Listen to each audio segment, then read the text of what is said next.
नमस्कार, माझं नाव रवींद्र पांडुरंग गायवले. मी तुमचा कोर्स 2020ला केला होता आणि तुम्ही काल जे बोलले ना होपलेस गाय, त्यातला एक मी आहे. पण तेवढ्या वर्षात मी छोटा ट्रेडिंग केला, प्रॅक्टिस पण केली आणि आता मी फायनली 2026 म्हणजे 4 महिन्यापूर्वीच ठरवलं होतं की आता परत करायचं आणि त्याच्यानंतर तुम्हाला भेटायचं. पण जेव्हा मी ते स्टॉकेस्टिक वगैरे लावलं तर ते मला समजत होतं, पुढे सुपर ट्रेंड आणि investing.com ते मला ओपन करता येत नव्हतं. म्हणून मी फोन केला होता ऑफिसला, तर ते बोलले की तुम्ही परत एकदा करा, रिफ्रेश व्हा, त्यानंतर परत ट्रेडिंग चालू करा.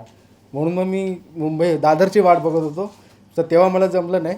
मग मी इथे आलो आणि आता हे माझ्यानंतर केलेलं आहे त्यांनी आणि त्यांची सक्सेस स्टोरी मी त्यांना 2-3 वेळा भेटलो ह्या ट्रेडिंग सेशनमध्ये 2-3 दिवसात. तर होपफुली पुढच्या वेळी काहीतरी स्टोरी असेल चांगली, पॉझिटिव्ह. थँक्यू.